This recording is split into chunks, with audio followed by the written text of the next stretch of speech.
how's it going? All right, man. How you doing? Pretty good. I hear you kind of moving in a bit of a new direction, like peaks and valleys. I haven't heard anything that sort of, I don't want to say smooth, but you know what I mean, where it's almost like a looking back R&B kind of vibe. Mm-hmm. So what inspired that to go in that musical direction? I made that beat the day after Polaris.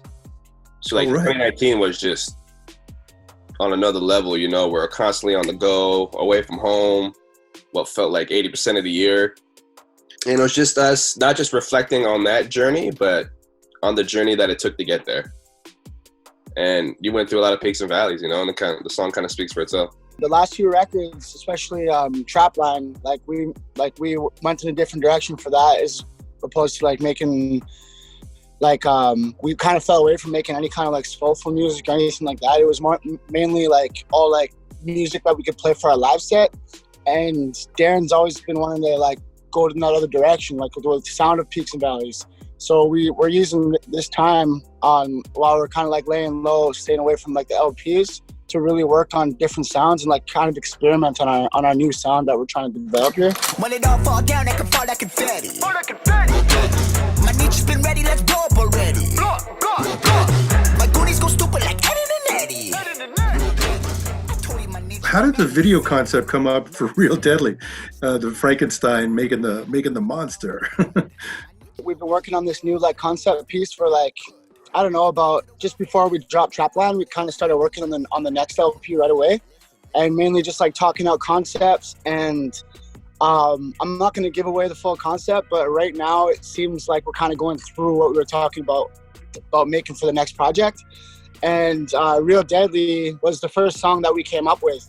And it wasn't like, it was supposed to be like one of the singles off the new album, which is going to be like a really high tempo, like EDM, trap, electronic sounds, you know what I mean? And futuristic, lots of synths.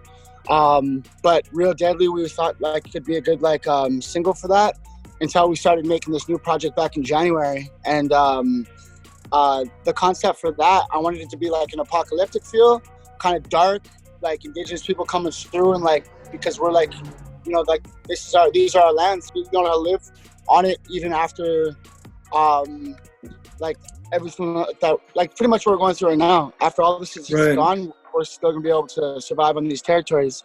And Real Deadly was kind of like that, but because we weren't gonna add it to our new concept piece, we just kind of wanted to go in another direction with it. And it's not funny, it's crazy that this all started happening, because it kind of seemed like we built it because of this coronavirus, but we made that like way before too.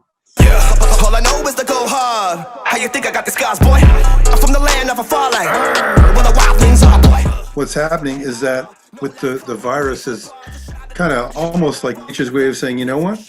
Whoa, don't do this anymore. Don't be ruining the planet. Don't be living the way you're living. Don't be following capitalism to your grave. Stop and live more in balance with nature in a way as Indigenous folks have done forever. So it's almost like a sign saying, when this is over, don't go back. Yeah, you know, if you look at all the things that have happened in the world, and like especially last year, like you see like the Amazon like lit up, right? That whole forest kind of in flames, and like nobody really paid attention to it. And then you see all the blockades and warriors like protecting the land. Nobody really they just turned the other cheek, right? So all these things just kept adding up, and just like what Q said, Mother Nature's just like, you know, enough is enough. And after having her lungs like go up in flames and starting to collapse, and now there's like this coronavirus that like attacks our lungs. The thing I loved the most was there's references to Tupac's "All Eyes on Me" in 2 songs, and I'm just wondering, you got a lot of eyes on you now. I'm wondering if that's changing or affecting how you do things at all. It motivates us to go that much harder, you know, and because with each project that we've put out, people say, oh, I don't know how you're going to top this one. Right. But whereas me and Q are just like, we're just getting started. Like, you guys haven't seen anything yet. To talk to that reference a bit too, and like there are a lot of eyes on us in different ways, and instead of just like people seeing what we're going to do next, but also like how we're gonna walk in that direction too, right? So like obviously 2019 came with a lot of like highs and lows, learning curves, stuff like that. And like as we walk through this is our first time doing this at the same time. And you know, we're just constantly experiencing and like learning from those experiences as well. I'm a bougie native. I got turquoise on my red. We them bougie natives. 5 rings up on my fed. We them bougie natives. In terms of doing sort of indigenous trap, which you almost invented, there's really no one else who's yet doing it the way you're doing it, you know? Yeah.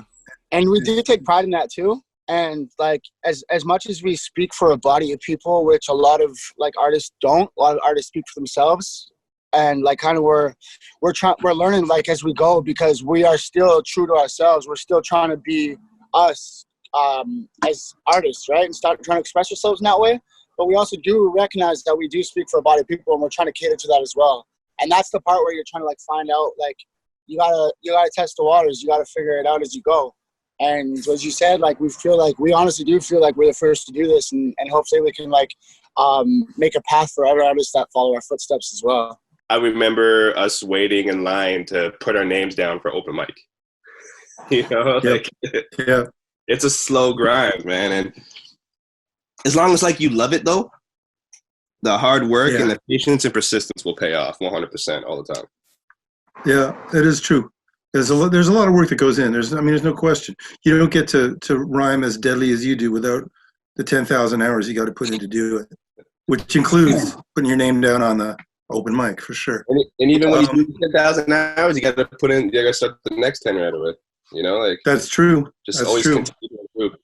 But also we're super lucky because we like love what we do. Like before this is work, this is a hobby, right? So if it's love what you do, then it's easy, I guess. It's not easy, but you know what I mean.